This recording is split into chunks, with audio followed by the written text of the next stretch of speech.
நேரடியாக எங்களோடு உலகெங்கிலும் இருந்து கலந்து கொள்ளுகிற உங்களை நான் அன்போடு இயேசுவின் நாமத்திலே வரவேற்கிறேன். ලෝ පුරා සිට සජීව අපෙත් එක්ක සම්බන්ධ වෙන හැම කෙනෙක්ම ආදරෙන් පිළිගන්නවා. I welcome all of you who are joining us from all over the world on this 21st April 2019, the Resurrection Sunday.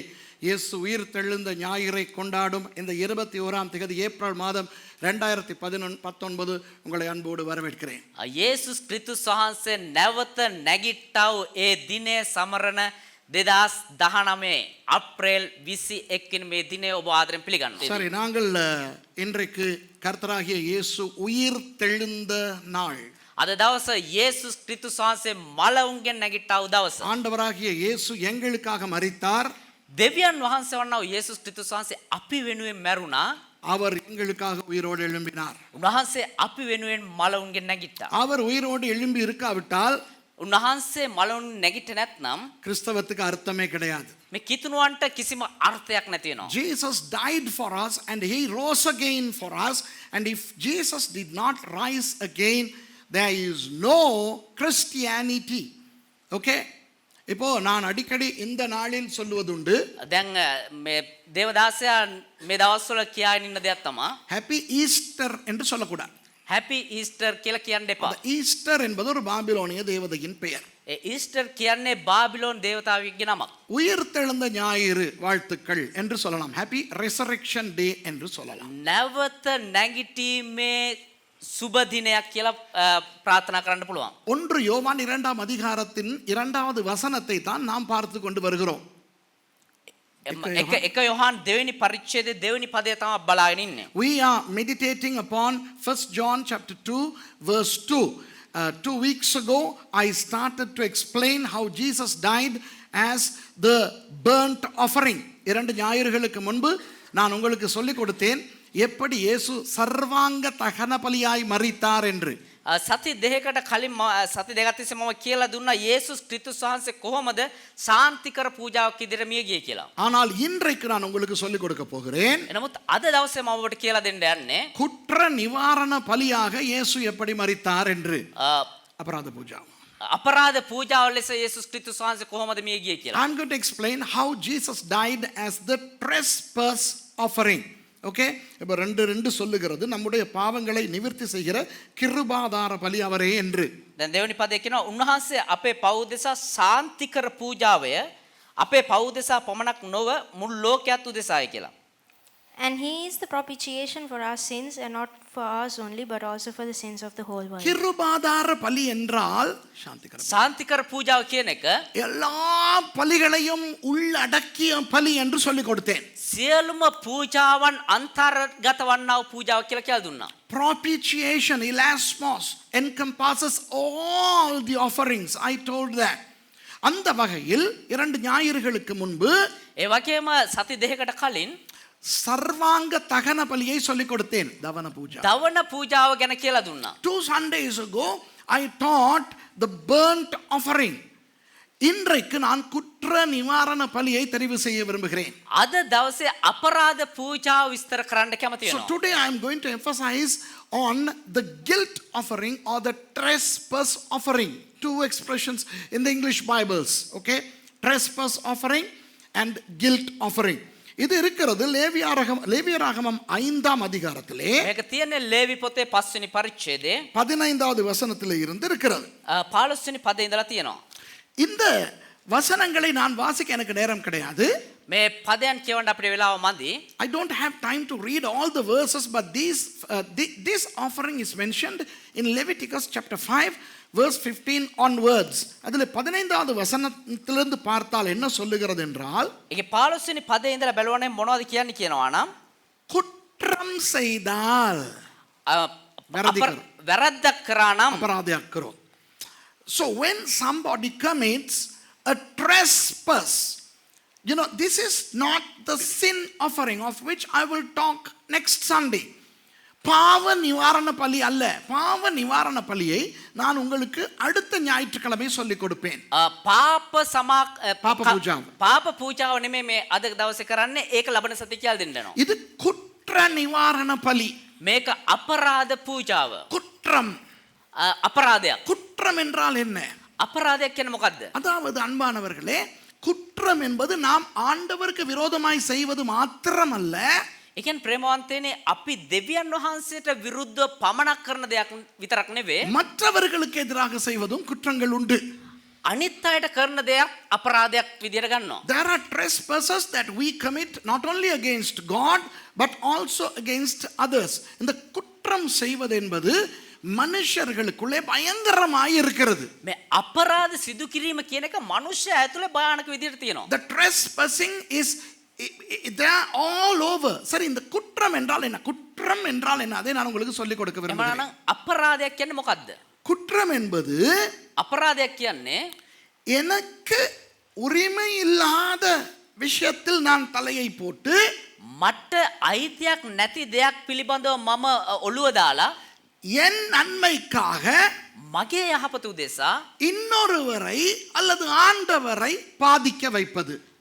තව කෙනෙක්ව එහෙමත් නැත්නම් දෙවියන් වහන්සේව ඒගොල්ලන්ට පාඩුවක් හානියක් ඇති සිදු කිරීම, කිරීම. හානියක් සිදු කිරීම. Trespassing, the English expression trespassing is getting out of your boundary, encroaching into another person's territory, and for your selfish gain damaging somebody else. உதாரணமாக, උදාහරණයක් විදියට இவருக்கு சொந்தமான எதையாவது நான் எடுத்துக்கொண்டால், களவெடுத்துக்கொண்டால், මට අයිති යම් දෙයක් පාස්ට හොරාගත්තා නම් இவருக்கு விரோதமாய் நான் குற்றம் செய்கிறேன். මට විරුද්ධව පාස්ට යම් අපරාධයක් සිදු කරනවා. If I steal something from him, then I am committing a trespass against him. விளங்குதா உங்களுக்கு? ஆகவே இந்த குற்றம் என்பது ரெண்டு வகைப்படும். එනිසා මේ අපරාධ කියන එක වර්ග දෙකකට අයිති වෙනවා. ஒன்று, පළවෙනි එක තමා நஷ்ட ஈட்டை கொடுத்து சமாளிக்கக்கூடிய குற்றங்கள். ඒ කියන්නේ පාඩුවක් නොවන ආකාරයෙන් සිදු කරන්න පුළුවන් එහෙම අපරාධ. නෙවෙයි, එහෙම නෙවෙයි. සිදුවුණු පාඩුවට වන්දියක් ගෙවන්න පුළුවන් ගණයේ වැරද්දා. There are two kinds of trespasses. You know, one is you can recompense or pay a compensation. இப்போ நான் இவரிடத்துல இருந்து ஒரு பேனையை களவாடி விட்டால், දැන් මංගාව තිබිලෙලා පාස්ට එක පෑනක් හොරකම් කරගත්තා නම් நான் அவருக்கு அந்த பேனையை திருப்பி கொடுக்கலாம். ඒ පෑන ආපහු මට දෙන්න පුළුවන්. Now if I steal a pen from him, I can return the pen to him. If I steal an animal from him, I can buy an animal and give him. මම යාගෙන් සතෙක් හොරකම් කරා නම් ඊට පස්සේ මට පුළුවන් වෙන සතෙක් අරන් එයාට දෙන්න. ஒரு மிருகங்கள் எனக்கிட்ட இருந்த பாஸ்ட் களவு எடுத்தா திருப்பி பாஸ்டருக்கு அந்த மிருகங்கள் எனக்கு கொடுக்கலாம். அதுபோல விளங்குதா உங்களுக்கு? அதாவது குற்றம் என்பது ஒன்று வந்து, சரி மாட்டிக்கொண்டேன், அகப்பட்டு கொண்டேன், சரி திருப்பி கொடுத்து விடுகிறேன். ඒ කියන්නේ අපරාධයක් කියන්නේ හරි වැරද්දක් සිදුනා අපරාධයක් පාඩුවක් වුණා කමන්නේ ආපහුම මේක දෙන්නම්. So a trespass, the first kind is, okay, I caused a loss to him, I'll pay him back. Okay? ஆனால் இரண்டாவது ஒரு பயங்கர குற்றம் இருக்கிறது. හැබැයි දෙවෙනුවට තව එක භයානක අපරාධයක් තියෙනවා. ஈடு செய்ய முடியாத நஷ்டம். ඒ කියන්නේ ඒ වන්දිය ගෙවන්න බැරි මේ පාඩු අපරාධය. There is a serious kind of trespass where you cannot pay compensation. விளங்குதா? இப்போ ஒருவரை நான் கொலை செய்து விட்டால், දැන් කාවර එක්කෙනෙක්ව මිනි මැරුවා නම් நான் எவ்வளவு மனம் திரும்பினாலும் பிரயோஜனம் இல்லை. මම කොච්චර පසුතැවුණත් ප්‍රයෝජනයක් නැහැ. செத்து போன அந்த உயிர் திரும்ப வராது. ඒ මැරුණා වූ ඒ ප්‍රාණය නැවතෙන්නේ නැත්තම් அவர்களுடைய உறவுகளுக்கு அந்த உறவு கிடைக்காது. ඒ ඔවුන්ගේ ඥාතින්ට එහෙම නැත්තම් සම්බන්ධ පුද්ගලයන්ට ආපහු මේ ඥාතිය ලැබෙන්නේ නැහැ. ஒரு மகனை கொன்று போட்டால் இனி அந்த அம்மாவுக்கு மகன் கிடையாது. එක දරුවෙක්ව මරලා දැම්මනම් ආපහු ඒ අම්මට ඒ දරුවෝ ලැබෙන්නේ නැහැ. நான் மனம் திரும்பி விட்டேன் என்பதற்காக அந்த அம்மாவுக்கு மகன் கிடைக்க போவதில்லை. මම පසුතැවුණනේ කියන කාරණා උදෙසේ නිසා ඒ අම්මට ඒ දරුවෝ නැවත ලැබෙන්නේ නැහැ. If I kill somebody, I can repent, but I can't bring that man to life. If I kill a son of a mother, I can repent, but I cannot pay that son back to that mother. Okay? அதுபோல இன்றைக்கு வேதத்திலே பார்க்கும்போது, உலகத்திலேயும் பார்க்கும்போது, ඒ වගේම අද වෙද්දී අපි බයිබලය බැලුවත් ලෝකයේ බැලුවත් பயங்கர குற்றங்கள் நடந்து கொண்டிருக்கின்றன. භයානක විදිහට අපරාධ සිද්ධ වෙමින් There පවතිනවා. are so many trespasses that are happening if you look at the Bible and if you look at the world. விசேஷமாக இந்த கற்பழிப்பு என்ற ஒன்று இருக்கிறது. ஸ்திரீ தூஷணை. විශේෂයෙන්ම ස්ත්‍රී දූෂණය කියන්නේ. சில பேர் என்ன செய்கிறார்கள், சில பெண்களை கற்பழித்து அவர்களை கர்ப்பமாக்கி விடுகிறார்கள். සමහර මොනවද කරන්නේ? සමහර ස්ත්‍රීව දූෂණය කරලා ඔන්න මේ ගර්භණී කරනවා. அப்போ அந்த பாதிக்கப்பட்ட பெண்கள் ஒன்று அந்த பிள்ளையை பெற்று அந்த பெரிய அவமானத்தை சுமக்க வேண்டும். එතකොට ඒ අපරාධයේ ලක්ුණු ඒ තැනැත්තිය එක්කෝ ඒ දරුවව බිහි කරලා ඒ දරුවව හදන්න ඕනේ. இல்லாவிட்டால் அந்த பிள்ளையை கொலை செய்ய வேண்டும், கருச்சிதைவு செய்ய வேண்டும். එහෙම නැත්නම් ඒ දරුවව ගබ්සා ගන්න ඕනේ. එහෙම නැත්නම් මරලා දාන්න ඕනේ. எப்படியா இருந்தாலும் அந்த பெண்ணுடைய வாழ்க்கை அதோடு முடிந்து விட்டது. அந்த பெண்ணுக்கு ஒரு நிம்மதியான வாழ்க்கை வராது. மன ரீதியாக அந்த பிள்ளை பயங்கரமாய் பாதிக்கப்படும். ඒ කොහොම වුණත් ඊට පස්සේ තරුණියට ඒ ස්ත්‍රියට ජීවිතයක් නැහැ. ඇය භයානක විදියට මානසිකව ඇද වැටෙනවා.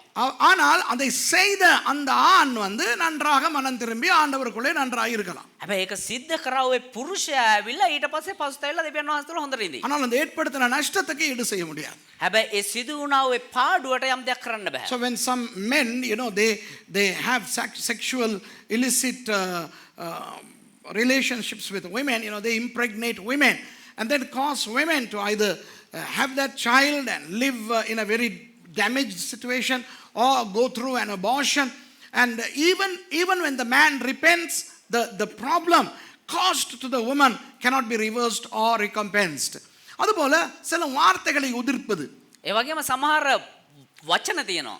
ஏதாவது அது சொல்லுவாங்க, உதிர்த்த வார்த்தைகளை அள்ள முடியாது. ඒ කියන්නේ මේ ප්‍රකාශ කරව වචන ආපහු ඇදලා ගන්න බෑ කියන. எவ்வளவுதான் மன்னிச்சுக்கோ என்று மனம் திரும்பினாலும், කොච්චර අනේ සමාවෙන්න කියලා පස්සේ වුණත් சொன்னதுதான்.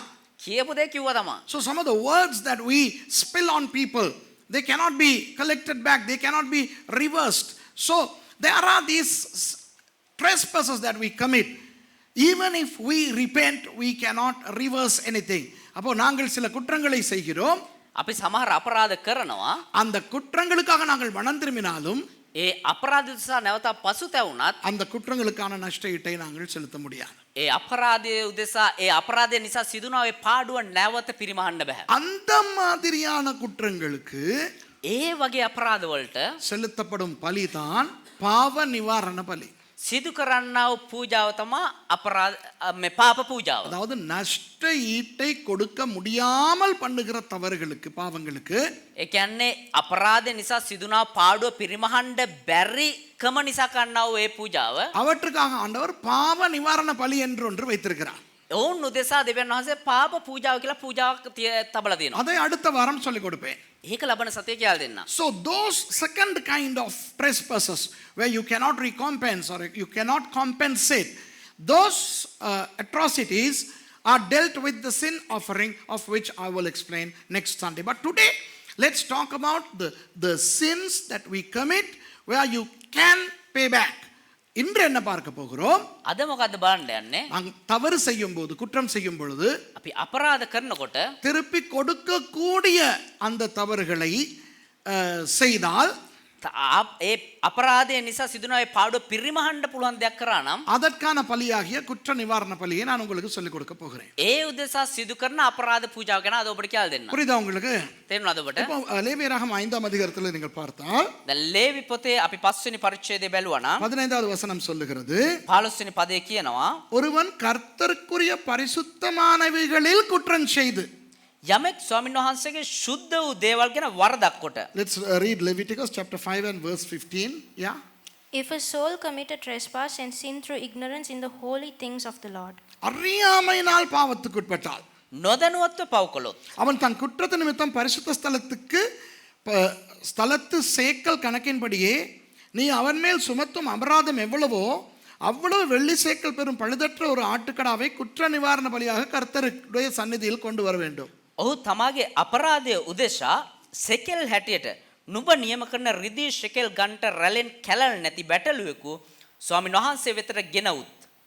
Then he shall bring for his trespass unto the Lord a ram without blemish out of the flocks, with thy estimation by shekels of silver after the shekel of the sanctuary for a trespass offering. பரிசுத்தமானதை குறித்து தான் செய்த தப்பிதத்தினால் உண்டான நஷ்டத்தையும் செலுத்தி அதனோடு 1/5 பங்கையும் அதிகமாய் கூட்டி ஆசாரியனுக்கு கொடுக்க வேண்டும். வாவ். ශුද්ධ වූ දේ ගැන කළා වූ දෝෂයට වන්දි ගෙවීමක් කොට ඊට පහෙන් කොටසක් එකතු කර ඒක පූජකයාට දිය යුතුය. පූජකයාද අපරාධ And he shall make amends for the harm that he had done in the holy thing, and shall add the fifth part thereto, and give it unto the priest. கர்த்தருடைய பரிசுத்தமானவைகளில் දෙවියන් වහන්සේගේ ශුද්ධ දේව දෙසා ஏதாவது பரிசுத்த குலைச்சலாய் யாராவது செய்தால் මොනහරේ ශුද්ධකම අඩු වෙන යම් දෙයක් කවුරු හරි කරා නම් அங்கு மோசே தீர்மானிக்கின்ற அளவின்படியே ஆட்டுக்கடாவை கொண்டு வந்து பலி கொடுக்க வேண்டும். ඒ මෝසස් තීරණය කරන විදිහට බැටළුවෙක් ගෙනල්ලා පූජා කරන්න ඕනේ. அது போக ඒ වගේම நஷ்ட ஈட்டையும் செலுத்தி ඒ පාඩුවත් එකතු කරලා 1/5 அதிகமாயும் செலுத்த வேண்டும். ඒ වගේ 5 ගුණයක් වැඩිපුර ගෙවන්න ඕනේ. Do you understand that? You know, when somebody commits something against the holiness of God, they have to give the offering, the value of the thing, the damage, and 1/5 more. 1/5 is 20%. 5/1 என்றால் 120. එකෙන් පහක් කියන්නේ 120ක්. உதாரணமாக උදාහරණයක් විදිහට இப்போ இதுதானே கர்த்தருடைய பரிசுத்த ஸ்தலம் இங்கே. දැන් මෙහි දෙවියන් වහන්සේ ශුද්ධ ස්ථානය කියන්නේ මෙතනනේ. இப்போ இந்த பரிசுத்த ஸ்தலத்திலே இந்த ஒரு பரிசுத்த ஏதாவது ஒரு பொருளை நான் உடைத்து விட்டேன். දැන් මේ දෙවියන් වහන්සේ ශුද්ධ ස්ථානයේ තිබෙනා වූ ශුද්ධ වූ යම් දෙයක් කැඩෙනවා. அப்போ நான் என்ன செய்ய வேண்டும்? එතකොට මොනවද කරන්න ඕනේ? ஒரு ஆட்டை பலி செலுத்தவும் வேண்டும். එක බැටළු පැටයෙක් පූජා කරන්නත් ඕනේ. இதனுடைய விலை 10,000 ரூபாய் என்று வைப்போமே. දැන් මේකේ මිල ඇවිල්ලා 10000ක් කියමුකෝ. 10,000 ரூபாயையும் கொடுக்க வேண்டும். ඒ රුපියල් 10000ක් ගෙවන්න ඕනේ. அதில் 5/1 10,000ல் 5/1 என்றால் இன்னும் ஒரு 2,000. ඒකෙන් පහෙන් ගුණයක් කියන්නේ 20000ක්. அப்போ 12,000 நான் கொடுக்கவும் வேண்டும். 12,000. 12000ක් විතර ගෙවන්න ඕනේ. 2000ක්. නෑ නෑ total 12,000. මේකේ වටිනාකම 10,000යි. ඉස්සල 20,000. තව ඉස්සල 20,000 කිව්වේ 2000ක්. පහෙන් එකක් කියන්නේ 2000යි. 10යි. මෙතන 10000යි 12000. 12,000 දෙන්න ඕනේ. So if this product is 10,000 rupees worth, then if I damage this, it's a holy object, then I have to offer a sacrifice, and then I have to buy this back for 10,000 rupees and pay another 2,000 1/5, which is 2,000 rupees extra. இப்போ விளங்குதா ஆண்டவர் எவ்வளவு கவனமாக இருக்கிறார் என்று? දැන් තේරෙනවා දෙවියන් වහන්සේ කොච්චර අවධානයෙන් ඉන්නවද இதுல කියලා. விசேஷம் என்னவென்றால் 15வது வசனத்துல என்ன சொல்லுகிறது தெரியுமா? විශේෂත්වය මොකද්ද? ஆலோசனை பதே 15 වෙනි පදේ මොනවද කියලා දෙන්න කියනවා නම් அறியாமல் செய்தாலும் அவ்வளவுதான்.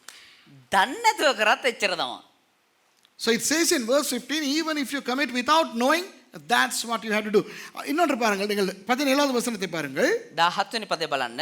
ஒருவன் செய்யத்தகாததென்று கர்த்தருடைய கட்டளைகளினால் விலக்கப்பட்ட யாதொன்றையும் செய்து பாவத்திற்குட்பட்டால், යමෙක් පවකොට ස්වාමීන් වහන්සේ නොකරන්ට අනකල දෙවෙනි යමක් කළොත්, And if a soul sin and commit any of these things which are forbidden to be done by the commandments of the Lord, அவன் அதை அறியாமையினால் செய்தாலும் அவன் குற்றமுள்ளவனாயிருந்து தன் அக்கிரமத்தை சுமப்பான். ඔහු එය නොදැන සිටිය නමුත් වැරදිකාරයෙක්ව තමාගේ අයුතුකම දැරිය යුතුය.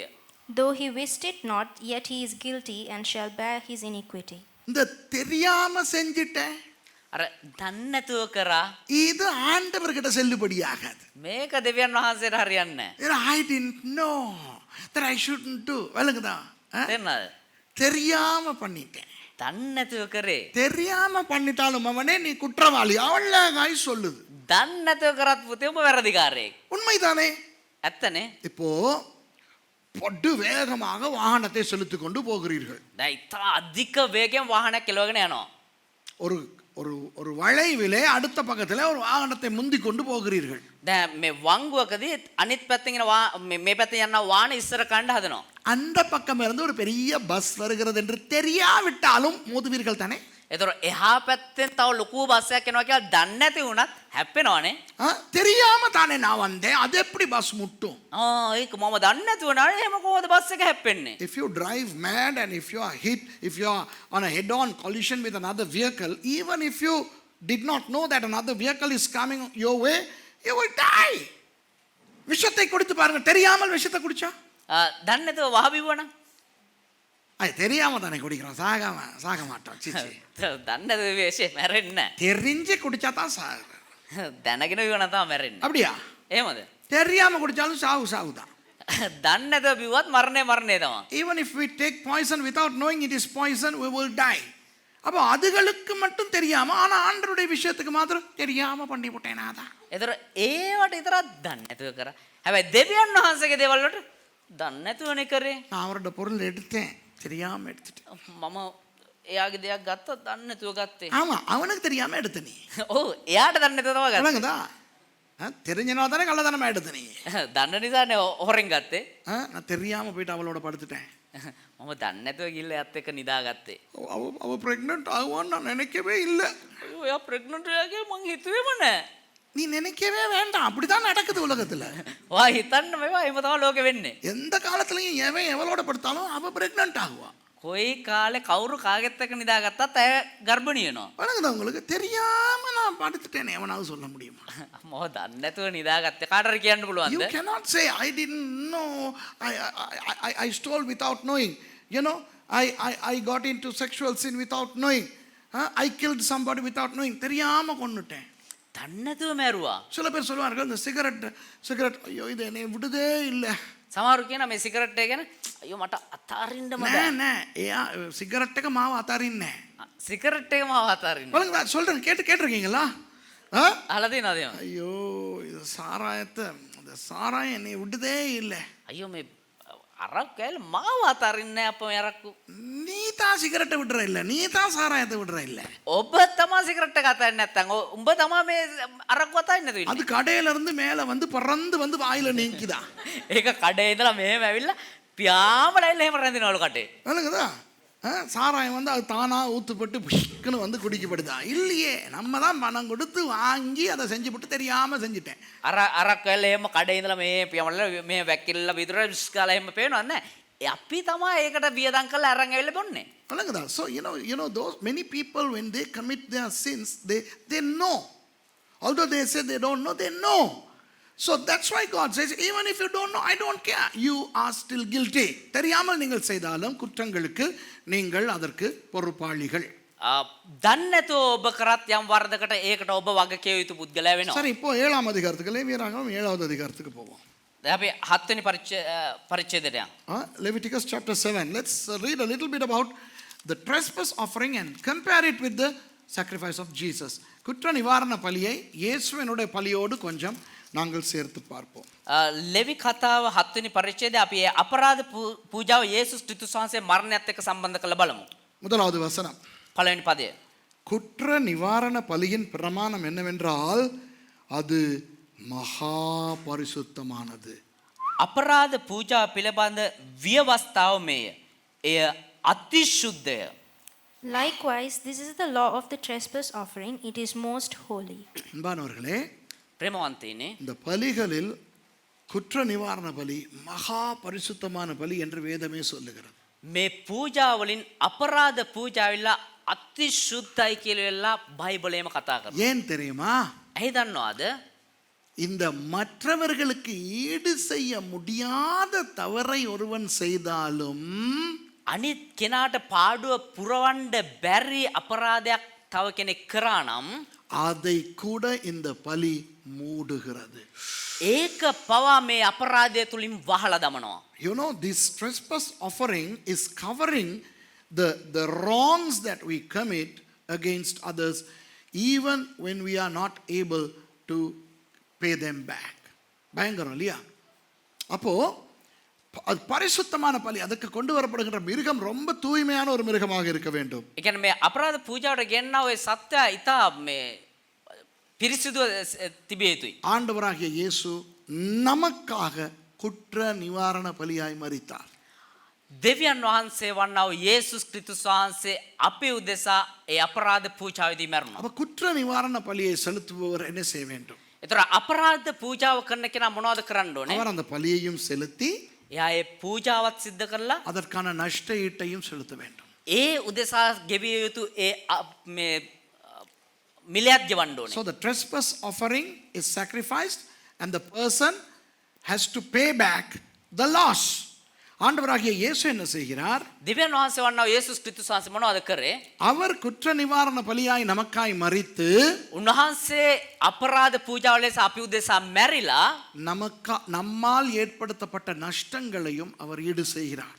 අපි ගෙවිය යුතු ඒ පාඩුව උන්වහන්සේ ගෙවලා දැම්මා. He is not only dying on our behalf as the trespass offering, but also he is compensating the victims also. இதனால் தான் வேதத்தில் சொல்லப்பட்டிருக்கிறது, அவர் திக்கற்றவர்களதும் විදවයිகளதும் දේවනාய் இருக்கிறார் என்று. ඒක තමයි බයිබලයේ කියලා තියෙන්නේ. උන්වහන්සේ වැඳපුවන්ගේ සහ ඒ කිසි සරණක් නැති අයගේ සරණව සිටිනවා කියලා. That is why the Bible says he is the refuge to widows and the helpless. Okay? இன்னும் ஒன்றை உங்களுக்கு நான் சொல்ல விரும்புகிறேன். තව එක දෙයක් ඔබට කියන්න කැමතියි. இந்த பலியை எங்கே செலுத்தினார்கள்? මේ පූජා කොහෙද සිද්ධ කරේ? இரண்டாவது வசனத்தை பாருங்க. දෙවෙනි පදේ කියවන්න. சர்வாங்க தகன பலி கொல்லப்படும் இடத்தில் குற்ற நிவாரண பலியும் கொல்லப்பட வேண்டும். ඔහු දවන පූජාවේ සතා මරණ තැනදී අපරාධ පූජාවේ සතාද මරත්වා. In the place where they kill the burnt offering, shall they kill the trespass offering. Okay, then where was the burnt offering offered? அப்போ சர்வாங்க தகன பலி எங்கே கொடுக்கப்பட்டது? එතකොට මේ ශාන්ති පූජාව කොහෙද කරේ? 1:11 வாசியுங்கள். லேவியராகமம் 1:11. Leviticus 1:11.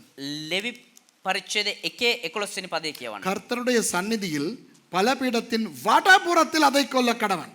ඔහු පූජාසනට උතුරු පැත්තේ ස්වාමීන් වහන්සේ ඉදිරියේ ඌ මැරිය යුතුය.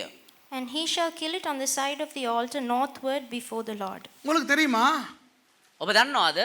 கோல்கோதா கல்வாரி எங்கே இருக்கிறது என்று? ගොල්ගොතා එහෙම නැත්නම් කල්වාරි කන්ද කොහෙද තියෙන්නේ කියලා. எருசலேம் தேவாலயத்தின் வடதுபுறத்தில் இருக்கிறது. යෙරුසලම් දේවාලයට නැගෙනහිරින් උතුරේ. උතුරෙන් තිබෙන්නේ. තාමත් දෙමළ භාර්යාවක් ඕනේද ඔයාලට? උතුරු දකුණ දන්නේ නැහැ. වම දකුණ දැන් දන්නවද? අර අපරදිග පෙරදිග ඒකයි ගණන් කරන්න දන්නේ. கவனிங்க. வடக்கு புறத்திலே எருசலேம் தேவாலயத்துக்கு வடக்கு புறத்திலே கல்வாரி இருக்கிறது.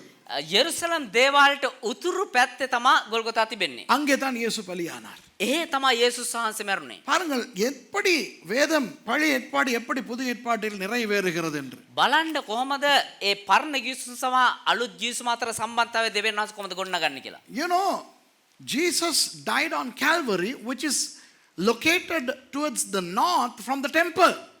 So he died just as a trespass offering on the northern side of the temple. ஆண்டவராகிய இயேசு அப்படியே அந்த பலியை நிறைவேற்றுகிறதை பார்க்கிறோம்.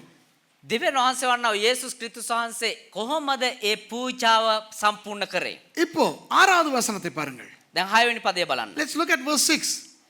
ஆசாரியரில் ஆண் மக்கள் யாவரும் அதை புசிப்பார்களாக, அது பரிசுத்த ஸ்தலத்தில் புசிக்கப்பட வேண்டும், அது மகா பரிசுத்தமானது. வாவ்! පූජකයන් අතරේ සියලු පිරිමින්ට එයින් කන්ට පුළුවන්. ශුද්ධ වූ තැනකදී ඒ කෑ යුතුය. එය අතිශුද්ධය. Every male among the priests shall eat thereof. It shall be eaten in the holy place. It is most holy. புதிய ஏற்பாட்டிலே අලුත් ජීවිසුමේ நாம் எல்லாருமே අපි හැමදෙනාම ஒரு விதத்தில் ஆண்கள், එක පැත්තකින් පිරිමි, ஒரு விதத்தில் பெண்கள். தெரியுமா?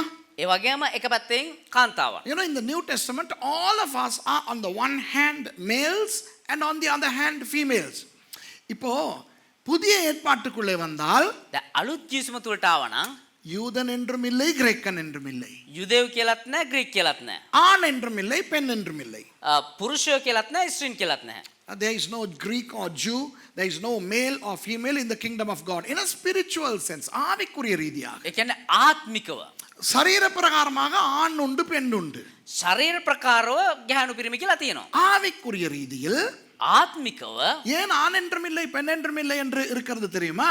ඇයි මේ ගැහණු පිරිමි කියලා නැත්te කියලා දන්නවද? நம்முடைய இந்த ஆண், நம்முடைய இந்த பெண், இதை சரீரத்தோடு நிறுத்திக் கொள்ள வேண்டும். අපේ මේ ස්ත්‍රීන් එහෙම නැත්නම් පුරුෂයන් කියන ඒ ලිංගිකත්වය අපි ශරීරයත් එක්කම එහෙම නවත්ව ගත In the යුතුයි. New Testament, we have to stop our gender only physically. Physically, the man is a man and the woman is a woman. ஆனால் ஆவியில் එනමුත් ආත්මයෙන් எல்லாருமே ஒரு விதத்தில் ஆண்கள், எல்லாருமே ஒரு விதத்தில் பெண்கள். අපි හැමෝම එක පැත්තකින් පුරුෂයන්, තවත් පැත්තකින් ස්ත්‍රීන්. But spiritually, all of us are men and women. பெண்கள் எப்படி? කාන්තාවන් කොහොමද? இயேசுவின் மனவாட்டி. යේසුස් ක්‍රිස්තුස් වහන්සේගේ මනමාලිය. இப்போ இயேசுவின் மனவாட்டி என்பது பெண்கள் மாத்திரமல்ல. ඒතකොට යේසුස් වහන්සේගේ මනමාලිය වෙන්නේ කාන්තාවන් විතරක් නෙවෙයි. நானும் இயேசுவின் மனவாட்டி தான். මමත් යේසුස් ක්‍රිස්තුස් වහන්සේගේ මනමාලිය තමා. அப்போ மனவாட்டி என்று வரும் பொழுது நான் ஆண் அல்ல நான் பெண். விளங்குதா? එතකොට මනමාලිය කියද්දි මම පුරුෂයෙක්. එහෙම නැත්නම් පිරිමි කෙනෙක් නෙමෙයි මම කාන්තාවක්. We are all the bride of Christ. Not only the women but also the men. Even I am a bride of Christ. So we are women in a spiritual sense. அதே போல ඒ වගේම ஆவிக்குரிய ரீதியிலே தேவனுக்கு நாம் அனைவருமே மகள்மார் கிடையாது. ආත්මිකව දෙවියන් වහන්සේට අපි හැමෝම පුත්‍රයෝ දියණියන් නෙවෙයි. விளங்குதா உங்களுக்கு? Spiritually God has no daughters. We are all huios, sons. Okay? வேதம் தெளிவாய் சொல்லுகிறது. அதே போல ඒක බයිබලේ පැහැදිලිව කියනවා. ඒ වගේම பேதுரு புத்தகத்திலே சொல்லப்பட்டிருக்கிறது පේදුරු පොතේ කියනවා நாம் அனைவரும் ஆசாரியர்கள் என்று. අපි හැමෝම පූජකයෝ කියලා. ஆசாரியர்கள் யார்? පූජකයෝ කියන්නේ කවුද? ஆண்கள். පුරුෂ පාර්ශවය. And the book of 1 Peter says that we are all priests, and priests in the Bible were always men. So when it says we are priests, we are men, males. Even the ladies are priests because they are men. பெண்கள் கூட ஆவிக்குரிய ரீதியிலே ஆண்கள் ஏன் என்றால் அவர்கள் ஆசாரியர்கள். ඒ කියන්නේ කාන්තා පාර්ශවය පවා ආත්මිකව පුරුෂයන් ඇයි කියනවනම් ඔවුන් පවා පූජකයෝ. அப்போ இந்த குற்ற நிவாரண பலியாய் செலுத்தப்படும் அந்த ஆட்டின் உடலை ඒතර අපරාධ පූජාවට කරන්නා වූ මේ බැටළුවාගේ ශරීරය அந்த கொழுப்பு குடல் அது இது எல்லாவற்றையும் எரிக்க வேண்டும். ඒ තෙල් එහෙම නැත්නම් බඩවැල් ඒ හැම දෙයක්ම පූජා මේ දවන්න ඕනේ. ஆனால் அந்த மாம்சத்தை එනමුත් ඒ ශරීරය ஆசாரியர்கள் புசிக்க வேண்டும். පූජකයන් කැමරට ගත යුතුයි. So in a trespass offering, all the internal organs, the intestines and all the other organs of the animal are to be burnt, but the flesh to be eaten. Wow! அதைத்தான் திருவிருந்திலே நாங்கள் செய்கிறோம். ඒක තමයි අපි මේ රාත්‍රී භෝජනය තුල සිදු කරන්නේ. அதனால் தான் இன்றைக்கு திருவிருந்து எடுக்க போகிறோம். ඒ නිසා තමයි අද දවසේ අපි රාත්‍රී භෝජනය ගන්න යන්නේ. That is what we are doing through the Holy Communion. We are eating the body of the lamb that was slain for us. எங்களுக்காக உயிர் நீத்த அந்த குற்ற நிவாரண பலியாகிய ஆட்டினுடைய அந்த மாம்சத்தை நாம் புசிக்கிறோம். අපි උදෙසා මැරුණා ඒ බැටළුවාගේ ශරීරය අපි භුක්ති විඳින්න යනවා. இயேசு என்ன சொன்னார்? යේසුස් වහන්සේ මොනවද කිව්වේ? என்னுடைய சரீரம் இது உங்களுக்காக பிற்கப்படுகிற என்னுடைய சரீரமாக இருக்கிறது என்றார். මේක නුඹලා උදෙසා කැන්නව මාගේ ශරීරය කියලා කිව්වා. This is my body that is broken for you, says Jesus. அப்போ அதுதான் அந்த 6வது வசனத்திலே சொல்லப்பட்டிருக்கிறது. එහෙමනම් 6 වෙනි පදේ ඒක තමයි කියන්නේ. கடைசியாக අවසාන වශයෙන් 8வது வசனம், 8 වෙනි පදය lastly verse 8, ஒருவனுடைய சர்வாங்க தகன பலியை செலுத்தின ஆசாரியன் தான் செலுத்தின தகன பலியின் தோலை தனக்காக வைத்துக் கொள்ள வேண்டும். යම් පූජකෙක් යම් කෙනෙකුගේ දවන පූජාව ඔප්පු කරන්නේද ඒ පූජකයා ඔහු පිදු දවන පූජාව සතාගේ හැම ලැබිය යුතුය. And the priest that offereth any man's burnt offering, even the priest shall have to himself the skin of the burnt offering which he had offered. அந்த தோல் எதை குறிக்கிறது தெரியுமா? ඒ හැම මොකද්ද නියෝජනය කරන්න දන්නවද? ஆதியாகமம் 3வது அதிகாரத்துக்கு வரும்போது උප්පත්ති 3 වෙනි පරිච්ඡේදය එද්දී ஆதாமும் ஏவாளும் குற்றம் செய்தபடியினால் ආදම් සහ ඒව අපරාධ සිදු කළ නිසා அவர்கள் தாங்கள் நிர்வாணிகள் என்று அறிந்து ඔවුන් තමුන් නිර්වාස්ත්‍ර බව දැනගෙන அத்தி இலையை கட்டி கொண்டார்கள். අත්තික්කා කොළ වලින් මේ වසාගත්තා. ஆண்டவர் என்ன செய்தார்? දෙවියන් වහන්සේ මොනවද කරේ? ஒரு மிருகத்தை அடித்து அந்த தோலை இவர்களுக்கு கொடுத்து விட்டார். එක සතෙකුට අරගෙන වෙලා ඒ සතාගේ හැමින් ඔවුන්ට මේ නිර්වාස්ත්‍රභාවය වැසුවා. நிர்வாணத்தை மூடுகிற தோல் தான் இந்த குற்ற நிவாரண பலியின் அந்த மிருகத்தின் தோல். ඒ නිර්වාස්ත්‍රයේ වසන ඒ හැම තමා ඒ අපරාධ පූජාව දක්වන්නා වූ ඒ හැම. In Genesis 3 we know that when Adam and Eve committed the trespass, God had to clothe them with the skin of an animal that he slaughtered when Adam and Eve were just wearing some fig leaves. So the skin signifies covering of the nakedness, the spiritual nakedness. ஆவிக்குரிய அந்த நிர்வாணத்தை மூடும் அந்த தோல் தான் இயேசுவினுடைய அந்த சரீரத்தில் இருக்கின்ற தோல். ඒ කියන්නේ ආත්මික අපේ නිර්වාස්ත්‍රභාවයේ වසන හැම තමා මේ බැටළු පැටවගේ හැම නියෝජනය කරන ඒ හැම. நான் இதை விட ஆழமாக உங்களுக்கு சொல்லிக் கொடுக்கத்தான் நினைத்திருந்தேன். මේට වඩා ගැඹුරින් ඔබට කියලා දෙන්න තමයි හිතුවේ. ஆனால் நாட்டின் சூழ்நிலை கருதி නමුත් මේ රටේ පවතින තත්ත්වය නිසා போலீசாரை அனுப்பி வைக்க வேண்டும். ඒ පොලිස් නිලධාරීන් යැවිය යුතුයි. ஆகவே 12 மணிக்குள்ளே நான் முடிக்க போகிறேன். ඒ නිසා 12 වෙනකොට අවසන් කණ්ඩ යනවා. விளங்குதா உங்களுக்கு?